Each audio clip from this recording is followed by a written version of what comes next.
नमस्कार. माझं नाव प्रशांत निकम आणि महाराष्ट्र माझा या चॅनलमध्ये तुमचं सर्वांचं स्वागत आहे. मित्रांनो, आपण नेहमीच नवनवीन विषय घेऊन येत असतो, नवीन नवीन माहिती घेऊन येत असतो. त्याच्यामुळे जर चॅनलला सबस्क्राईब केलं नसेल तर सबस्क्राईब करा, लाईक करा आणि शेअर करायला विसरू नका, जेणेकरून अत्यंत महत्त्वाची माहिती आपले नातेवाईक आणि मित्रांना मिळते. तर थंबनेलवरून विषय लक्षात आलाच असेल की अंडा सेल म्हणजे एक दुसरा नर्क म्हटलं तरी चालेल. तर आपण आजच्या या व्हिडिओमध्ये बघणार आहे की साधारणतः जे कैदी असतात, जे साध्या बॅरेकमध्ये जातात, म्हणजे एक हॉल सारखा बॅरेक असतो, साधारणतः जिथे 200-250 माणसं झोपली जातात किंवा बसली जातात, आणि एक दुसरा जो आहे तो अंडा सेल आहे. तर अंडा सेलमध्ये कुठल्या कैद्यांना ठेवलं जातं आणि साध्या बॅरेकमध्ये कुठल्या कैद्यांना ठेवलं जातं? तर जे साधारणतः साधे साधे गुन्हे करून आलेले, म्हणजे चोरी असेल किंवा नार्कोबद्दल काही असेल किंवा दरोडा असेल किंवा खून असेल किंवा हाफ मर्डर असेल किंवा बलात्कार असेल किंवा विनयभंग असेल, यांना बॅरेकमध्ये ठेवलं जातं. आणि इकडे काय होतं, अंडा सेलमध्ये म्हणजे जे आतंकवादी आहेत, देशद्रोही आहेत, टेररिस्ट आहेत किंवा भयानक निगरून हत्या केलेली आहेत किंवा भांडणं करतात एक सारखीच त्या बॅरेकमध्ये, अशा लोकांना अंडा सेलमध्ये ठेवलं जातं. तर ही अंडा सेल काय आहे आणि याला आपण नर्क का म्हणतो, तर हेच आपण पाहणार आहोत. एक सत्य घटना आहे मित्रांनो, आता जी आपण चर्चा करणार आहे ती एक लातूरच्या अंडा सेलची एक सत्य घटना आहे. ज्यावेळी बीडच्या जेलमध्ये कैदी एका बॅरेकमध्ये म्हणजे भरपूर झाले होते, कैद्यांना जागा पुरत नव्हती, त्यावेळेस तिथे काम चालू केलं आणि तिथले काही कैदी हे लातूरला हलवण्यात आले. परंतु तिकडे सुद्धा जागा नसल्यामुळे त्यांना एक 50 कैदी अंडा सेलमध्ये ठेवण्यात आले. आता अंडा सेल म्हणजे काय असतं की तिथे 1 ते 2 कैदी ठेवले जातात आणि एक कमीत कमी 7 गेट असतात, 1,000 किलो टनाचे, आणि ते म्हणजे बॉम्बने जरी उडवलं तरी ते उडत नाही, एवढी सिक्युरिटी, हाय सिक्युरिटी असते त्याला. आणि 4 अधिकारी असतात तिथे, आणि दर 10-10 मिनिटाला आरोपी काय करतायत, झोपलाय, उठलाय, कूस बदलली, काय करतोय किंवा कशा पद्धतीने उठून बसलाय का, पाणी पितोय का काय, तर अशा पद्धतीने एक असं अंड्याच्या आकाराचं सेल असतं की जिथे सेंट्रलाइजला 4 अधिकारी प्रत्येक शिप वाईज बदलतात आणि चारहीकडे लक्ष ठेवतात.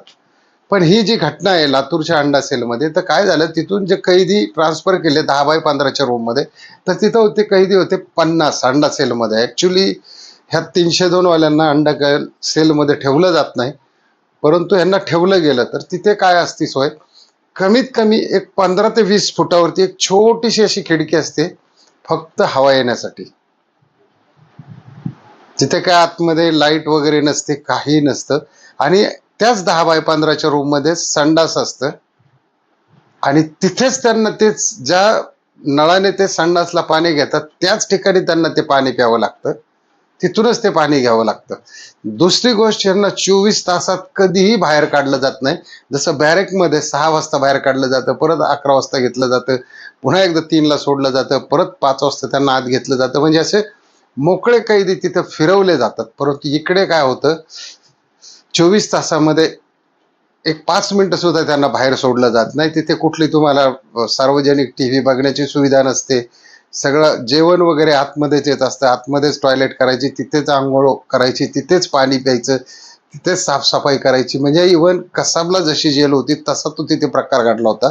ज्यानं संजय दत्तला सुद्धा अंडा सेलमध्ये ठेवलं गेलं होतं. तुम्ही पाहिलं असेल की तिथं अंडा सेलमध्ये बसून झोपावं लागायचं. एक छोटीशी खोली होती आणि पाणी सुद्धा यायचं तिथं, उंदरं वगैरे, पालींचं वर्चस्व, म्हणजे या पद्धतीची अंडा सेल असते तिथे. तर अंडा सेलमध्ये आणखी कोणाला ठेवलं जातं, एक 4-4, 5 महिने एखादा जो कैदी आहे, सराईत गुन्हेगार, जो सारखा म्हणजे एखाद्याला मारतोय, त्याच्यावरती ताटलीने म्हणा, कशाने म्हणा वार करतोय, जीवघेणे हल्ले करतोय, जेल प्रशासनाला त्रास देतोय, अशा लोकांचा माज उतरवण्यासाठी त्यांना अंडा सेलमध्ये ट्रान्सफर केलं जातं.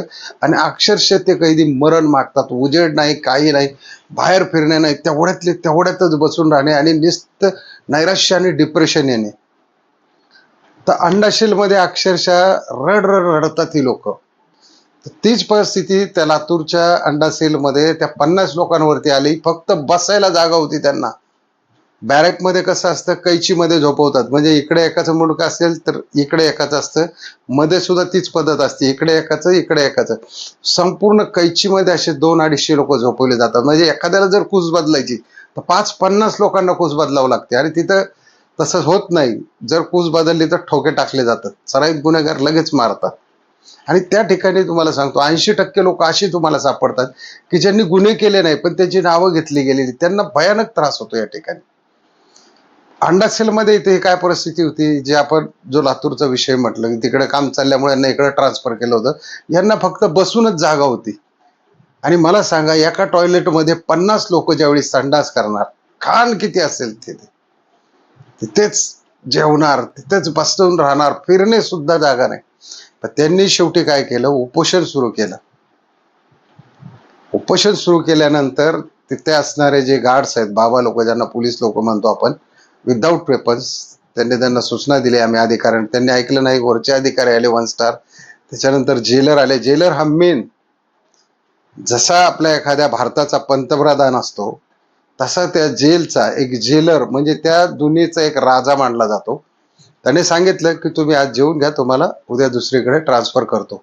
म्हणजे इतक्या जीव घेण्या खान गोष्टी अंडा सेलमध्ये असतात. म्हणजे प्रत्येक वेळी माणूस नरकात असल्यासारखं वाटतं त्याला आणि पूर्ण डिप्रेशन मध्ये जातो तो.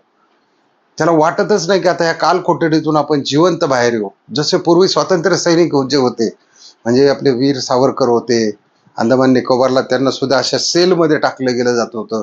त्यावेळी तर खूप भयानक, म्हणजे खूप भयानक शिक्षा असायच्या. तुम्हाला जर तिथं बाथरूम नव्हतं त्यावेळी, संध्याकाळी ज्यावेळी तुम्हाला कोंडलं जायचं तिथं बाथरूम नव्हतं, एक अशी खापरी भांडं दिलं जायचं, त्यातच लघवी करायची. कितीही टॉयलेटला आली तुम्ही, कितीही ओरडा, त्या ठिकाणी तशी काही व्यवस्था नव्हती.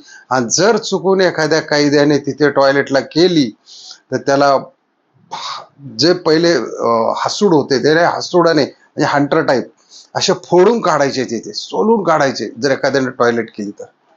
इतकी भयानक परिस्थिती असते अंडा सेलमध्ये. त्याचं आता पहिल्यापेक्षा, आता पूर्वीपेक्षा त्याचं थोडंसं वजन कमी झालं, पण आता सुद्धा भयानक त्रास असतो त्या अंडा सेलमध्ये. त्याच्यामुळे जे भाई व्हायचे, ज्यांना म्हणतात मी असं करीन, मुंडकं कापीन, मुंडकं तुडीन, याव करीन ट्याव करीन, आजच्या भाईचं काय राहिलं, बरागाड्या दिसतात. मी भाई 2 बटन उघडे ठेवणार, भाईला ना छाती आहे ना काय आहे, पोट आहे. दारू प्यायल्यानंतर हा भाई होतो, 2 ठोक्यात होताना पडतो. तिथंच 4-5 पोरं, 10-10, 15-15, 20-20, 15-20 वर्षाची पोरं गोळा करतो आणि बाई होतो. माझी त्यांना नम्रतेची विनंती, आतमध्ये खूप त्रास होतो. या 2च गोष्टी सांगितल्यात मी तुम्हाला, बॅरेकच्या आणि बाकीच्या तर खाण्यापिण्याच्या, हमालीच्या, अशा हजार गोष्टी आहेत की जिथे तुम्हाला वेळोवेळी असं मरण यातना होतात. आणि असं वाटतं की या अंधारातून मी कधी बाहेर निघेल. कारण जेलमध्ये यायचा रस्ता एकच असतो आणि जायचाही रस्ता एकच असतो. त्याच्यामुळं कुठल्याही भाईनी, ज्यांना भाई व्हायचे त्यांनी हा व्हिडिओ नक्की पहा. कारण त्याची तलप तिथं पूर्ण जिरवली जाते, पूर्ण म्हणजे पूर्णच जिरवली जाते. अहो काही काही लोकांची तिथं जिंदगी गेली, 20-20, 25-25, 30-30 वर्ष. मग जन्माला येऊन उपयोग काय झाला. आणि चुकून जर तिथं एखादा मारामाऱ्या करायला गेला, जास्त शानपणा करायला गेला, त्याचा माज मोडेपर्यंत त्याला अंडा सेलमध्ये ठेवलं जातं. शेवटी त्याला माफीनामा लिहून द्यावा लागतो की मी असं करणार नाही, सरकारी कामात दखल देणार नाही, कोणाला हानमार करणार नाही, कुणावरती जीव घेणार हल्ला करणार नाही. अशा ज्यावेळेस माफीनामा मिळाल्यानंतर त्याला 5-6 महिन्यातून तिथून बाहेर काढलं जातं.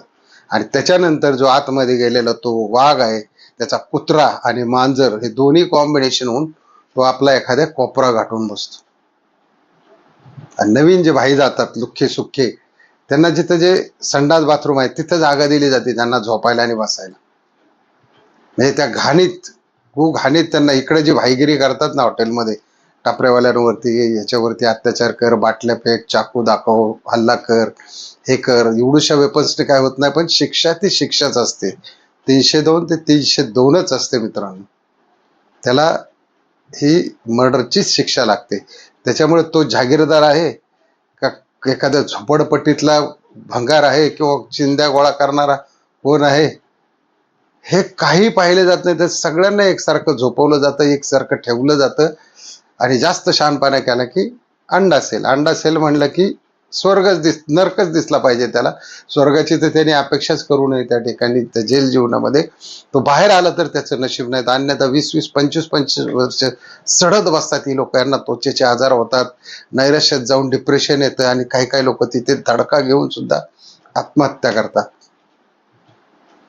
आणि 1-1 हजार किलोचे असे 7-7 दरवाजे असतात. म्हणजे याच्या 7 पिढ्या गेल्या तरी ती जेल तोडू शकत नाही किंवा ती अंडा सेल तोडू शकत नाही, कारण ती बॉम्ब प्रूफ बनवलेली असते. सेम तशीच कसाबला पण केलेली होती पुण्यामध्ये, येरवडा जेलमध्ये. आणि संजय दत्तला सुद्धा त्या जेलमध्ये ठेवलं जातं. गुन्हेगार जेवढा पद्धतीचा भयंकर असेल त्याला तेवढी भयंकर शिक्षा त्या ठिकाणी दिली जाते.